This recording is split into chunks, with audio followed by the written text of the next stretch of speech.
प्रधानमंत्री नरेंद्र मोदी राष्ट्रीय युवा दिवस पर कल नई दिल्ली में विकसित भारत युवा नेता संवाद में युवाओं से बातचीत करेंगे।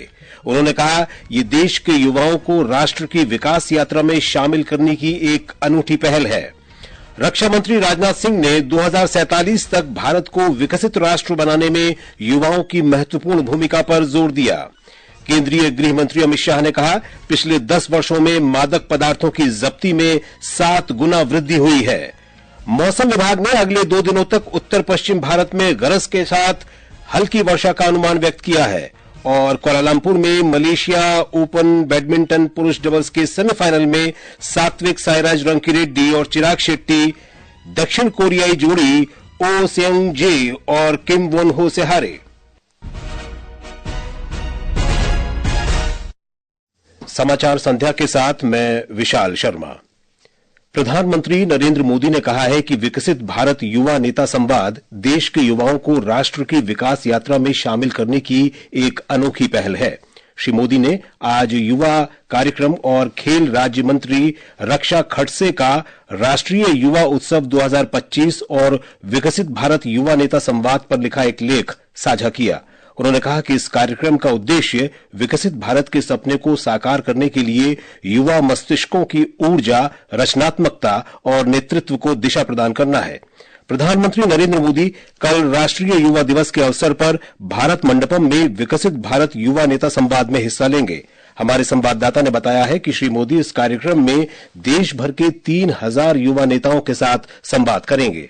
देश भर से 3000 युवा नेताओं का चयन विकसित भारत चैलेंज के माध्यम से किया गया है। इस कार्यक्रम के दौरान युवा नेता प्रधानमंत्री मोदी के विकसित भारत के दृष्टिकोण पर अपनी प्रस्तुति देंगे। प्रधानमंत्री युवा नेताओं के साथ दोपहर के भोजन में शामिल होंगे, जिस दौरान उन्हें अपने विचारों, अनुभवों और आकांक्षाओं को सीधे प्रधानमंत्री के साथ साझा करने का अवसर मिलेगा। इस दौरान प्रधानमंत्री मोदी प्रतिभागियों द्वारा 10 विषयों पर लिखे गए सर्वश्रेष्ठ निबंधों का संकलन भी जारी करेंगे। इनमें प्रौद्योगिकी, महिला सशक्तिकरण, विनिर्माण और कृषि जैसे विषयों पर निबंध शामिल है। विकसित भारत यंग लीडर्स डायलॉग युवा नेताओं को देश के भविष्य को लेकर अपने विचारों को साझा करने के लिए नीति निर्माताओं, राष्ट्रीय और वैश्विक हस्तियों के साथ सीधे जुड़ने का अवसर प्रदान कर रहा है। दीपेंद्र कुमार, आकाशवाणी समाचार, दिल्ली। रक्षा मंत्री राजनाथ सिंह ने कहा है कि भारत को वर्ष 2047 तक विकसित राष्ट्र बनाने में युवाओं की महत्वपूर्ण भूमिका होगी। उन्होंने कहा कि युवाओं की नई सोच और उनकी कार्यप्रणाली भारत को विश्व में एक नई पहचान दिलाएगी। श्री सिंह ने कहा कि आज पूरा विश्व भारत की शक्ति को मानता है। उन्होंने ये बातें आज IIMT विश्वविद्यालय मेरठ के दीक्षांत समारोह में कही। श्री सिंह ने कहा कि देश की ताकत युवाओं के ज्ञान, कौशल और संकल्प में निहित है। हमने वर्ष 2047 तक भारत को विकसित देश बनाने का लक्ष्य तय किया है। इस राष्ट्रीय संकल्प की सिद्धि और लक्ष्य की प्राप्ति में आपकी पीढ़ी के द्वारा किया गया काम निश्चित रूप से निर्णायक भूमिका अदा करेगा, ऐसा मेरा पक्का विश्वास है। आपके द्वारा देखे गए सपने, आपकी नई सोच और आपके द्वारा किए गए काम भारत को दुनिया में एक नई पहचान दिलाने का काम करेंगे। केंद्रीय गृह मंत्री अमित शाह ने आज कहा कि पिछले 10 वर्षों में 7 गुना अधिक मादक पदार्थ जब्त किए गए हैं। उन्होंने कहा कि प्रधानमंत्री नरेंद्र मोदी के नेतृत्व में नशे के खिलाफ लड़ाई को नई ताकत मिली है। श्री शाह ने मादक पदार्थों की तस्करी और राष्ट्रीय सुरक्षा पर नई दिल्ली में क्षेत्रीय सम्मेलन की अध्यक्षता करते हुए कहा कि पिछले 10 वर्षों में 56,800 करोड़ रुपए से अधिक मूल्य के मादक पदार्थों को नष्ट किया गया है। उन्होंने कहा कि 2024 में 16,900 करोड़ रुपए से अधिक मूल्य के मादक पदार्थ जब्त किए गए। उन्होंने कहा कि देश भर में नारकोटिक्स कंट्रोल ब्यूरो और पुलिस ने मादक पदार्थों के खिलाफ कार्रवाई की है। नार्को टेरर के कई केस जम्मू कश्मीर, पंजाब, गुजरात, उत्तर प्रदेश, स्थानीय पुलिस और केंद्रीय एजेंसियों ने उजागर किए हैं और ये बहुत बड़ी उपलब्धि है हमारे लिए। मगर मैं फिर से कहना चाहता हूं कि इससे संतुष्टि की जगह और गति से काम करने का उत्साह हमें निर्मित करना होगा। गृह मंत्री ने सभी राज्यों से मादक पदार्थों के खिलाफ लड़ाई में केंद्र सरकार के साथ सहयोग करने का आह्वान किया। उन्होंने राज्यों से नागरिकों के बीच मानस हेल्पलाइन का प्रचार करने का भी आग्रह किया। सभी राज्यों की ये जिम्मेदारी है कि मानस ऐप और हमारे टोल फ्री नंबर को हम लोकप्रिय बनाएं और टोल फ्री नंबर पर जो फोन आते हैं उस पर त्वरित और परिणाम लक्षी कार्यवाही कर टोल फ्री नंबर की विश्वसनीयता बढ़ाने की भी हम सबकी साझा जिम्मेदारी है। कार्यक्रम के दौरान गृह मंत्री ने मादक पदार्थों को नष्ट करने के पखवाड़े और सभी राज्यों तथा केंद्र शासित प्रदेशों में मानस 2 हेल्पलाइन के विस्तार का उद्घाटन किया। ये समाचार हमारी वेबसाइट www.newsonair.gov.in और हमारे न्यूज ऑन AIR ऐप पर भी उपलब्ध हैं। भारत सरकार ने देश भर में 21वीं पशुधन गणना आरंभ कर दी है। सरकारी कर्मचारी आपके घर भी आते ही होंगे। सभी पशुपालक अपने पशुओं की सही जानकारी दें ताकि सरकार आपके लिए बेहतर योजनाएं बना सके। याद रहे, अक्टूबर 2024 से फरवरी 2025 की 21वीं पशुधन गणना में पोल्ट्री, पालतू पशुओं और आवारा पशुओं की कुल 219 नस्लों का डेटा संग्रह किया जा रहा है। कोई भी पशु छूटने ना पाए। मेरे पशु मेरी जानकारी, होगी समृद्ध संपदा हमारी। पशुपालन और डेयरी विभाग द्वारा देश हित में जारी। समाचार संध्या में आपका फिर स्वागत है।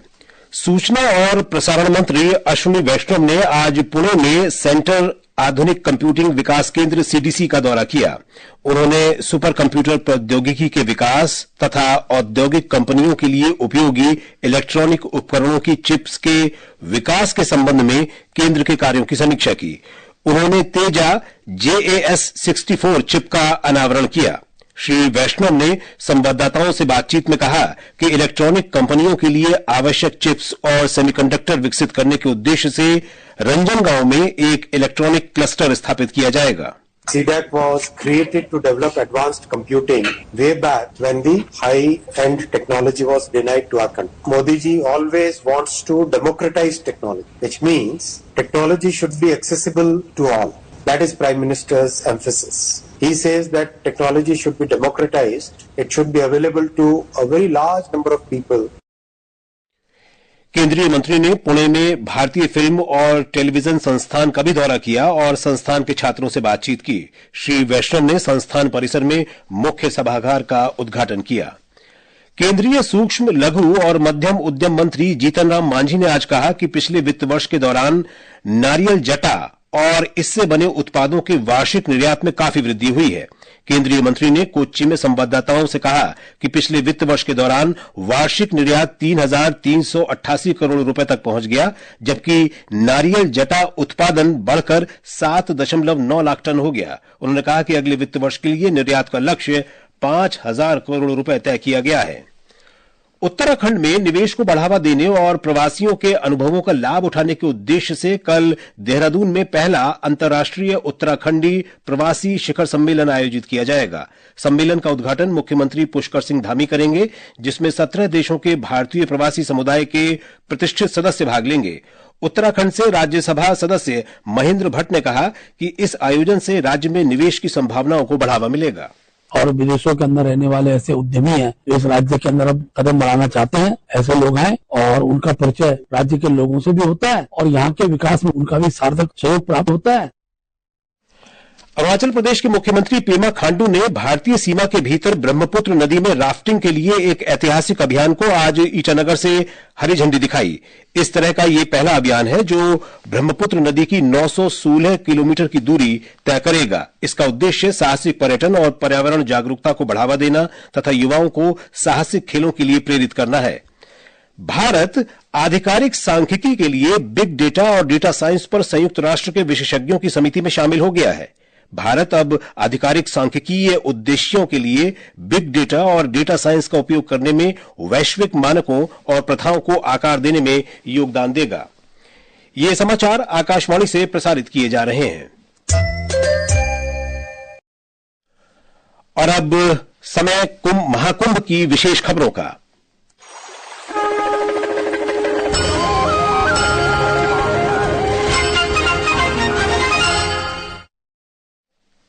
महाकुंभ 2025 की शुरुआत सोमवार को पहले अमृत स्नान के साथ होगी। इस भव्य आयोजन में श्रद्धालुओं के लिए विभिन्न सुविधाओं की व्यवस्था की गई है। एक रिपोर्ट।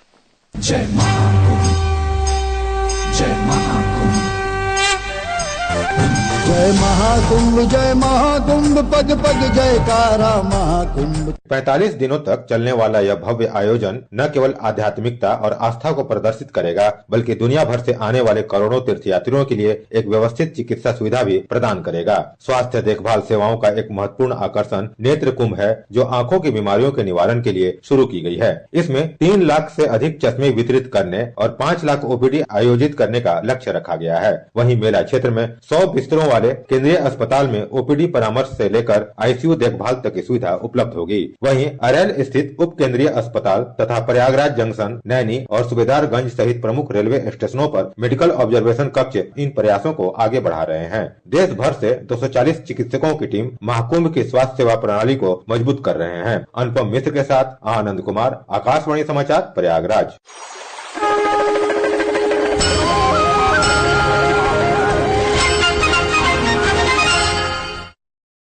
उत्तर प्रदेश के मुख्यमंत्री योगी आदित्यनाथ ने कहा है कि सुरक्षित वर्तमान और भविष्य के लिए एकता के सूत्र को मजबूत बनाने की आवश्यकता है। मुख्यमंत्री ने अयोध्या में श्री राम जन्मभूमि मंदिर में रामलला की प्राण प्रतिष्ठा की पहली वर्षगांठ पर 3 दिवसीय प्रतिष्ठा द्वादशी महोत्सव का उद्घाटन करते हुए ये बात कही। आज अयोध्या के पास अपना इंटरनेशनल एयरपोर्ट है। अयोध्या की सड़कें त्रेता युग का स्मरण करा रही है। 4 लेन 6 लेन की सड़कें, सरयू मैया के घाट पूरे देश को अपनी ओर आकर्षित करते हैं। राम जी की पेड़ी, अब सरयू जी का जल वहीं पे सड़ता नहीं है, बल्कि एक ओर से आता है, दूसरी ओर से वापस सरयू मैया में लौट करके श्रद्धालुओं को पुण्य का लाभ प्रदान कर रहा है। हज 2025 के लिए विभिन्न राज्यों से 3,676 आवेदकों को अस्थायी सीटें आवंटित की गई हैं। भारतीय हज समिति ने आज हज के लिए इस वर्ष की दूसरी प्रतीक्षा सूची जारी की। अल्पसंख्यक मामलों के मंत्रालय ने कहा है कि इन आवेदकों को 23 जनवरी से पहले हज राशि के रूप में 2,72,300 रुपए जमा कराने होंगे। असम के दीमा हसाओ जिले में बाढ़ग्रस्त कोयला खदान के अंदर फंसे 5 और श्रमिकों को बचाने के लिए खोज और बचाव अभियान जारी है। लगभग 150 घंटे के बाद आज बचाव दल ने खदान से 3 शव निकाले। कोयला श्रमिक सोमवार की सुबह खदान के अंदर फंस गए थे, जब अचानक पानी का तेज बहाव इस साइट पर भर गया। मौसम विभाग ने कहा है कि उत्तर पश्चिम भारत में अगले 2 दिनों तक गरज के साथ हल्की बारिश होने की संभावना है। मौसम वैज्ञानिक डॉक्टर सोमा सेन ने आकाशवाणी समाचार को बताया कि देश के उत्तर पश्चिम भाग में आंधी और ओलावृष्टि की आशंका है। हमने येलो अलर्ट के साथ थंडरस्टॉर्म का वार्निंग और साथ में ओलावृष्टि का वार्निंग दिए हैं पूरा नॉर्थ वेस्ट एरिया में, यानी कि Himachal Pradesh, Uttarakhand, Punjab, Haryana, west Uttar Pradesh, north Rajasthan and north west Madhya Pradesh. मौसम विभाग ने पंजाब, हरियाणा, चंडीगढ़, राजस्थान और पश्चिम बंगाल के गांगेय क्षेत्रों में कल सुबह घना कोहरा छाए रहने का अनुमान व्यक्त किया है। कल पूर्वी उत्तर प्रदेश, मध्य प्रदेश और छत्तीसगढ़ में गरज के साथ बारिश और ओले पड़ने की संभावना है। तमिलनाडु, पुदुचेरी, आंध्र प्रदेश और केरल में हल्की से मध्यम बारिश होने की संभावना है। इधर दिल्ली, राष्ट्रीय राजधानी क्षेत्र और इसके आसपास के इलाकों में आज हल्की से मध्यम वर्षा हुई, जिससे राष्ट्रीय राजधानी में तापमान में गिरावट आई है। मलेशिया ओपन बैडमिंटन टूर्नामेंट के सेमीफाइनल में आज कुआलालंपुर में भारत के सात्विक साईराज रंकीरेड्डी और चिराग शेट्टी की जोड़ी को दक्षिण कोरिया की सियो सियोंग जी और किम वोन हो की जोड़ी से हार का सामना करना पड़ा। ओडिशा के राउरकेला में खेली जा रही पुरुष हॉकी इंडिया लीग में हैदराबाद तूफान्स ने जेएसडब्ल्यू सूरमा हॉकी क्लब को 4-3 से हरा दिया है। एक अन्य मैच में दिल्ली एसजी पाइपर्स का सामना यूपी रुद्राज से हो रहा है। और अब अंत में मुख्य समाचार एक बार फिर। प्रधानमंत्री नरेंद्र मोदी राष्ट्रीय युवा दिवस पर कल नई दिल्ली में विकसित भारत युवा नेता संवाद में युवाओं से बातचीत करेंगे। उन्होंने कहा, ये देश के युवाओं को राष्ट्र की विकास यात्रा में शामिल करने की एक अनूठी पहल है। रक्षा मंत्री राजनाथ सिंह ने वर्ष 2047 तक भारत को विकसित राष्ट्र बनाने में युवाओं की महत्वपूर्ण भूमिका पर जोर दिया। केंद्रीय गृह मंत्री अमित शाह ने कहा, पिछले 10 वर्षों में मादक पदार्थों की जब्ती में 7 गुना वृद्धि हुई। मौसम विभाग ने अगले 2 दिनों तक उत्तर पश्चिम भारत में गरज के साथ हल्की वर्षा का अनुमान व्यक्त किया। और कुआलालंपुर में मलेशिया ओपन बैडमिंटन पुरुष डबल्स के सेमीफाइनल में सात्विक साईराज रंकीरेड्डी और चिराग शेट्टी दक्षिण कोरियाई जोड़ी ओ सेउन जे और किम वोन हो से हारे। इसके साथ ही समाचार संध्या का ये